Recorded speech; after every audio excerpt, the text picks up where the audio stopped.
Hello, it is I, Wayward Brigand. This is Wayward Let's Play, and I am playing Monster Prom. Let's go ahead and hit, play. Awesome.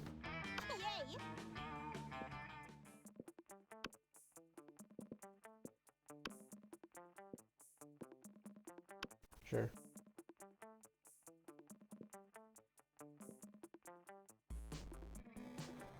Sometimes reckless, sometimes brilliant, sometimes just stupid, but always willing to live life to the fullest. We were on a wild journey to discover who we really were. Who am I?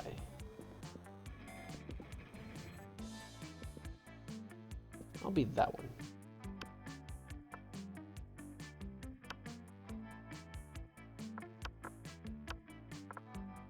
Be a they. Yeah. Sure thing. And we had yet to experience its ultimate challenge, the Monster Prom. I remember it clearly. 3 weeks were left, and as we fantasized about our dream prom dates, and we were all scrambling to catch the attention of one of our 6 most charismatic classmates, Miranda Vanderbilt, a sweet mermaid princess who was cute as she was genocidal, Damien LeVay, a fearless demon with a taste for destruction and a love of fire, Scott Howell, a werewolf athlete who compensated for his rather small brain with a stupidly large heart, Liam DeLeoncourt, a hipster vampire whose standoffish demeanor hid that he was truly a lovable dork, Polly Geist, a party ghost with an insatiable hunger for all the wrong things, Envier Oberon, a mean, self-made Gorgon with a merciless sense of business. It was clear. It had to be one of them. But who? We only had 3 weeks to choose our prom date, and even more daunting, we only had 3 weeks to woo them and conquer their hearts. But as I already said, we were young and unafraid, and we were ready to start. Welcome to the stupidest quiz ever. All minds are rotten, but they are rotten in so many different ways. Worry no more. We're using our PhD in bullshit to diagnose what kind of deviant sicko you are. Monster Prom's stupidest pop quiz ever will throw a bunch of absurd questions at you and turn your answers into your character stats. This way, each of you will start by having stats that better reflect your true selves. Let's start. Which inanimate object do you think would be the best boyfriend or girlfriend, provided you weren't criminally insane? An ATM, sugar baby life, here I come. A dildo, duh. A human-sized pillow depicting a character created by myself. As a matter of fact, I have all the needed paperwork, and I'm only waiting for the conservative, narrow-minded laws of our country to finally step forward into waifu and husbando territory, as it was clearly intended by God. That one. You wish you were raised by a mysterious old man who saved me from the streets in order to raise me as his disciple in the ancient ways of Red Jing. A pack of wild wolves who also happen to be tech Mongols who own some of the most profitable companies of Silicon Valley. They would be kick-ass role models and wild wolves. Sick! A really progressive marriage between a kick-ass venomous snake and actual fire. I love fire and I see no issue with being raised by it. Sick-ass wolves. What would be a killer accessory? Shiny armor, sunglasses at night, a fabulous purse made from the skin of your worst enemy, a necklace with your own name, in case you forget, coolness itself, or fancy brass knucks. A fabulous purse made from... yeah.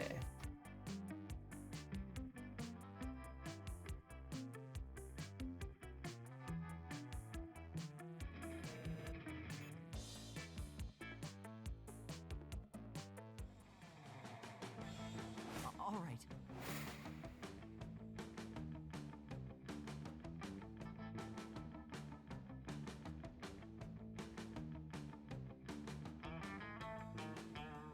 Okay, let's see. We can go to the auditorium, the classroom, the library, outdoors, gym, or bathrooms.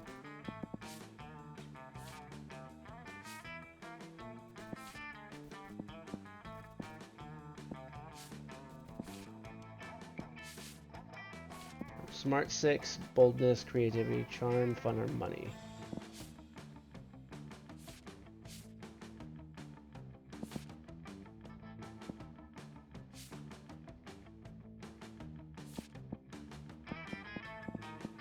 Let's go to the library.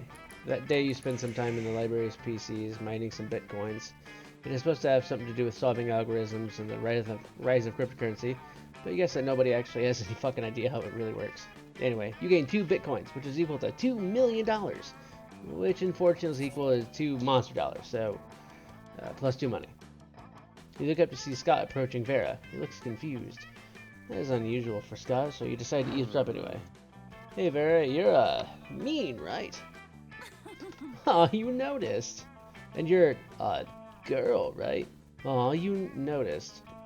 Well, I was watching this high school movie the other day, and there were these mean girls, and the mean girls were mean? Cheerleaders! Now, I know you're not interested in becoming a cheerleader, and maybe you could do something to help the football team. I mean, according to the movie, high school athletes and high school mean girls are natural allies, right? As much as I hate to admit it, you do have a point. I suppose you have some idea of what I should do. Well, I really don't do ideas, but I'm sure Ozzy is a great idea. Tell her. They both look at you. Well, what's your idea?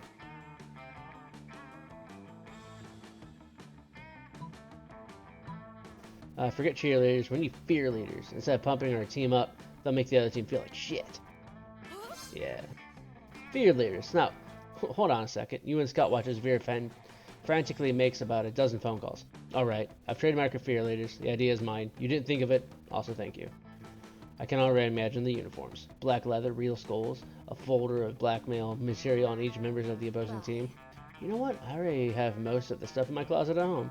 I'll have a prototype this afternoon. Vera skips off to her closet to create this terrifying new uniform. You're not sure whether you want to stay far, far away from that closet or get a closer look. You gain +2 boldness and +1 smarts. Okay. That's week 1. Oh, okay. All right. Okay.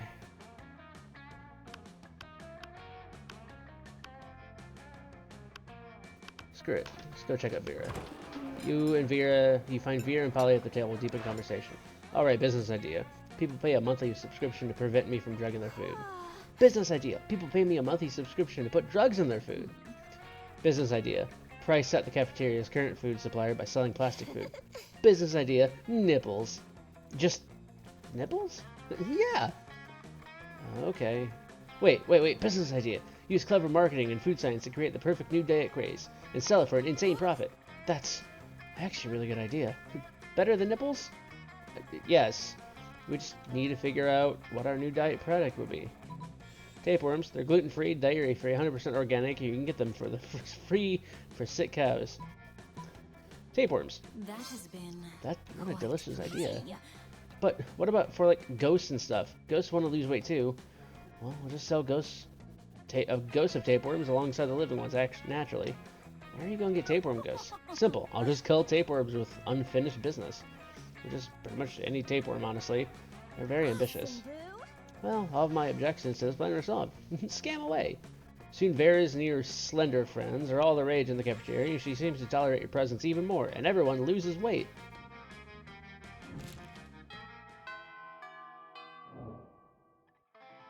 All right.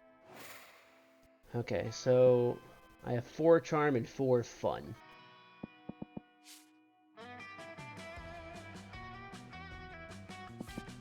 I'm thinking that's charm. Someone's at the bathrooms.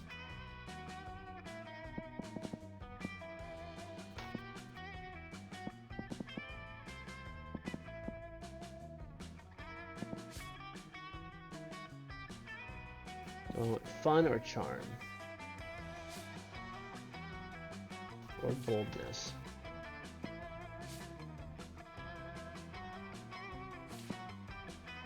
Go with boldness.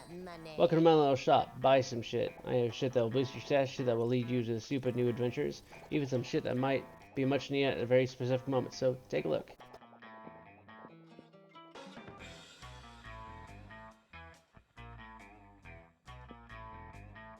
It's just a bag of cocaine. A sexy fake Latin accent. The gift that keeps on giving. Funny glasses. Motivational poster.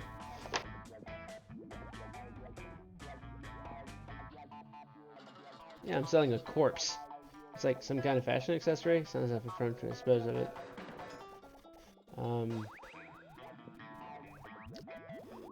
A used tampon. Okay. I'm gonna go with the PR agent. Okay.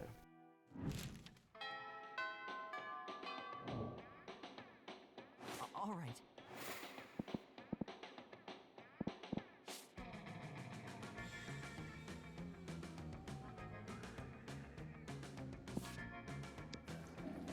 The day you skip class or just hang out in the bathrooms because you respect no authority. I guess some people just want to watch the world burn by skipping class and hang out in the bathroom. You give 0 shits, but you gain 2 boldness.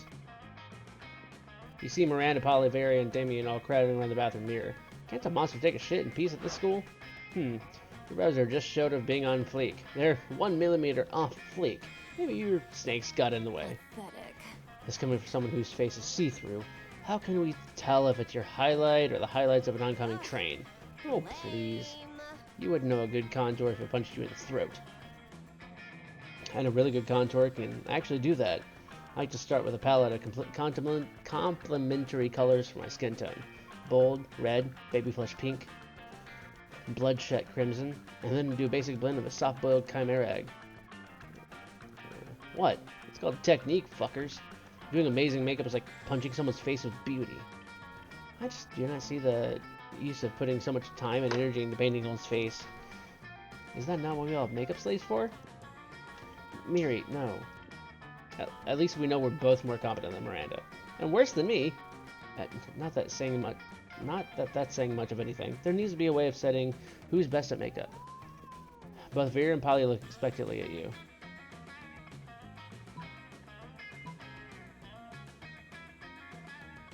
Visit the dungeons of Akam, Sumerian god of makeup, wherein lies the legendary orb of Nakam, which coincidentally can tell who's the best at makeup. Or make up this potato to see who can produce the prettiest potato. You take out the 2 potatoes you always carry with you for such scenarios. But before anything can happen, a farmer bounces into the bathrooms. You again, Oz? That's the last time you steal my potatoes to sell makeup arguments. And they start to chase you, pitchfork in hand, in a very cartoonish manner. You can even hear a laugh track. Haha, classic Oz. This is too stupid for my taste. Not for mine, but it's getting boring. The farmer keeps chasing you around the bathrooms where the credits roll. You lose 2 boldness and 1 fun. That sucks. All right. Screw it. I guess I'm going Vera. Watching Vera eat is usually pretty disturbing. Her snakes eat at the same time she does, but at least it's usually quiet. This time, however, Scott is doing his best to change that. Go, Lefty! Gobble that mouse! No! No, watch out for the wiggles coming in from behind! Use that tongue! Go! Oh, he does this every week or so, whenever my snake eats a meal. He seems to think snake eating contests are a competitive sport. Also, I don't think he realizes that an actual snake eating contest would probably involve people eating snakes. I tried charging him for tickets to get him to stop, but he actually pays to do this. He keeps track of each snake's statistics on a little index card. He's even giving them names. Go Slither, go Bendy, go Snake, go Snake. Those aren't their names. God, no matter how much he pays for the tickets, it isn't enough. This seems like a really tense situation. You resolve it in the only way you know how, by opening your mouth and yelling,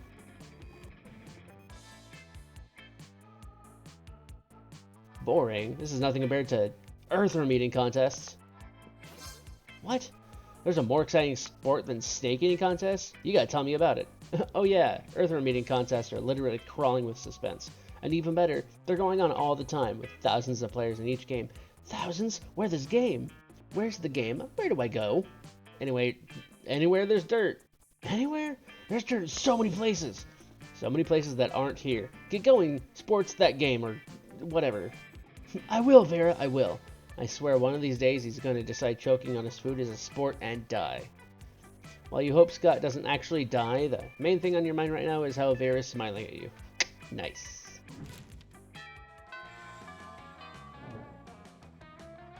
All right. Okay, so do I want where's creativity? This one's creativity, but that's where the person is. I don't have a lot of money.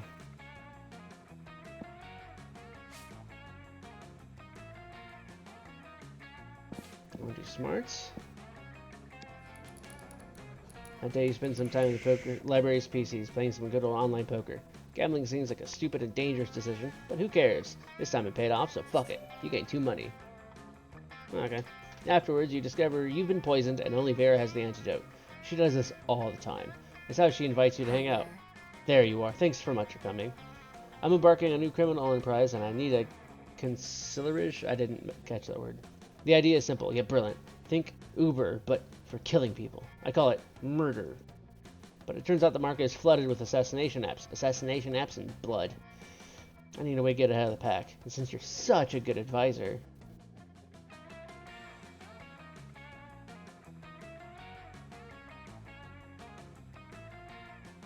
Differentiate yourself by being the only service that offers free-range organic murders or viral marketing. Literally. Tailor a highly contagious virus to make people love murder. That one. You can do that? That's brilliant. You can use my private chemical weapons laboratory. But soon, you fool, your virus didn't make everyone love murder. It made them love murder. Just regular murder, with an E before the E. This is a disaster. People are just running around stabbing each other, cooking each other with flamethrowers, running over each other with tanks. It's horrible. I mean, it's completely obliterated demand for my product. Why buy the cow when you can get the murder for free? Now I'm gonna have to wait for the government to develop a vaccine before I can resume my life of crime. Again. In her rage, Vera totally forgets to give you the antidote to the poison you drank earlier. You lose 2 boldness and 1 charm. Well, god dang it. I thought that was a good idea. All right.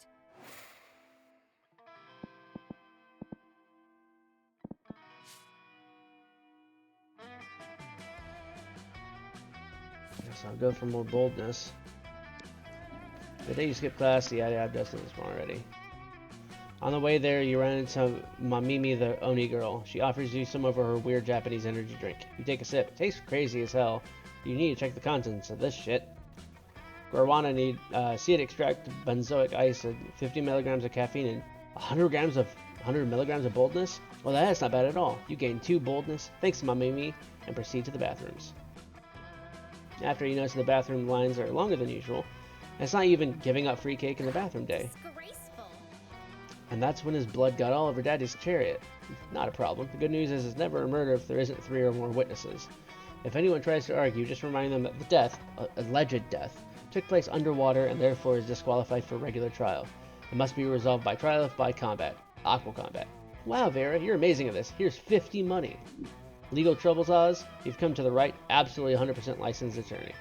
I'm sure you'll find everything to go completely above board and in order, or you'll be smart enough to keep your mouth shut if you don't. This is this moment that Principal Giant Spider walks down on his feet, all of them, stop in their tracks. What's going on here? Are you running some kind of illegal law firm out of the school bathrooms? What? Of course not. That's absurd. Why I never. Better step in and help Vera before the one needing legal advice is her.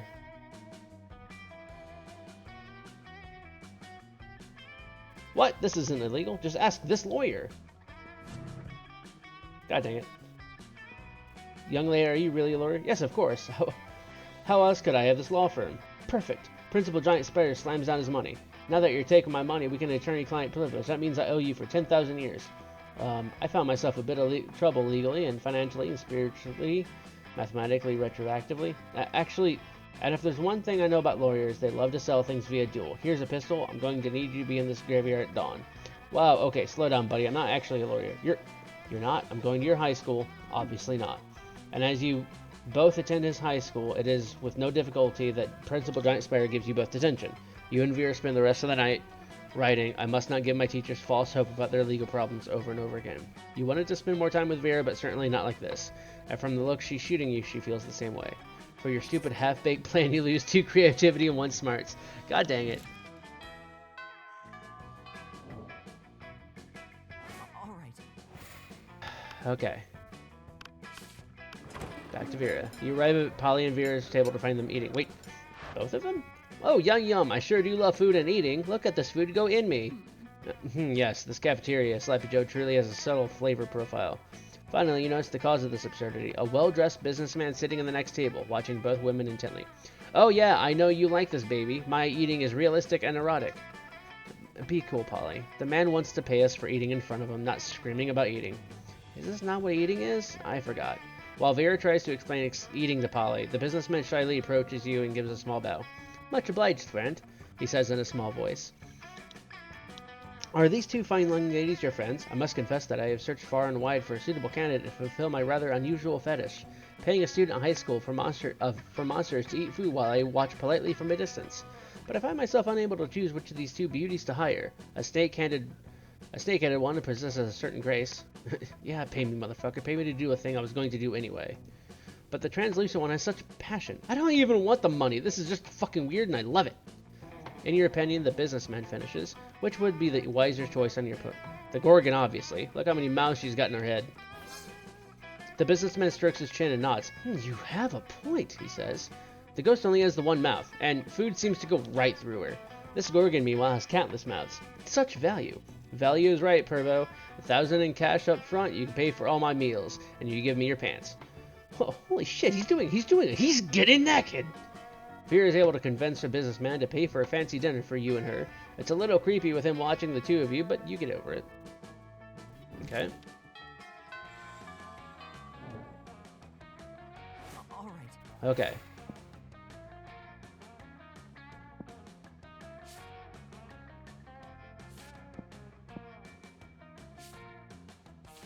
I could use some fun. That day during recess, you start a half-hour rave that goes full crazy. You have no idea how it escalates so much, but at one point there were like 300 people. Someone summons demons from the nightmare dimension. The consequences might distort the fabric of reality itself, but who cares? It's a rad party. You gain 2 fun. Hey Oz, remember that one time at one party where you explained to me in great detail your brilliant secrets of the business world? Holy shit, you do not, and that doesn't sound like your idea of expertise at all. You must have been pretty drunk. But it's Vera, you smile and nod. Well, I will be attending a very fancy and important business dinner event tonight full of powerful people by exclusive invitation. And by exclusive invitation, I mean I'm going to use my Gorgon powers to turn the concierge into stone and then sneak in. I'd love to see you put other people's money where your mouth is, and if you're not doing anything tonight, you're planning on reorganizing your collection of very rare mint condition Pokemon cards. The popular trading card based on the event, even more popular video game Pocket Humans. Each card depicts a human being with a specific job and bio, but that can wait. So when the time rolls around for the fancy business dinner, you shove them in your pocket and roll out. Oz, over here. Glad you can make it. You've been raking in business cards hand over claw so far. I met Gertrude Gorzola, the diamond tampon tycoon, and Ray K. Bebop, the social media influencer slash rapper slash robot, and they're very excited to do business with me. How have you done so far? You turn out your pockets and show Vera the evidence of your endeavors, which consist of the lobby card from the hotel convention is an end, and the only thing handed to you by a real businessman, a sticky note with the word "No" written in red Sharpie. Maybe I should have invited someone else, literally anyone else. No, it's okay, you still have an hour left of the event, and it's time to pull all the stops and choose an amazing tactic to get as many business cards as you can to prove Vera what a valuable business asset and or prom date you are.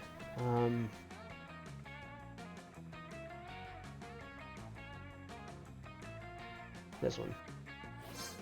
Quick as a flash, you pull out the dope collection of Pokemon cards until you find the perfect Pokehuman for the event. Reginald Schmidt, Queen of the Networking.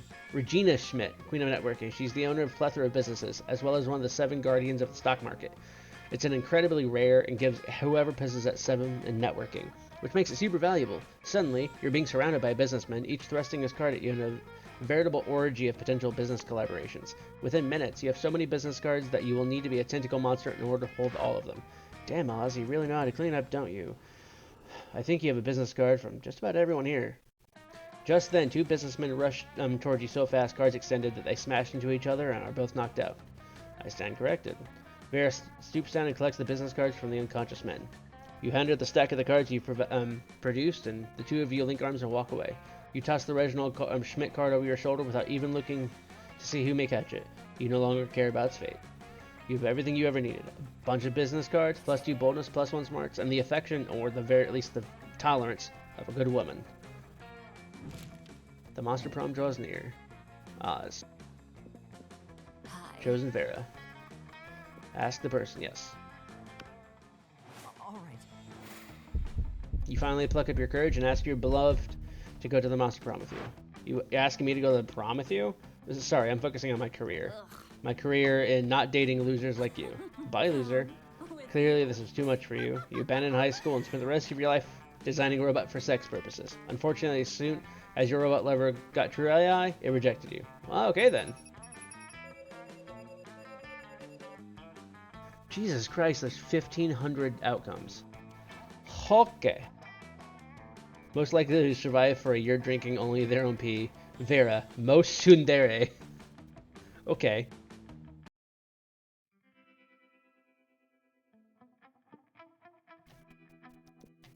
Okay.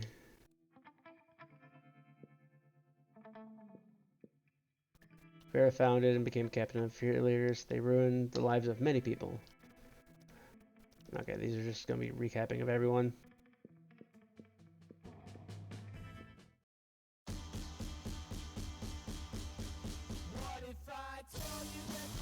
I think it's a cute game. I like the humor, but I don't think I'll keep playing it.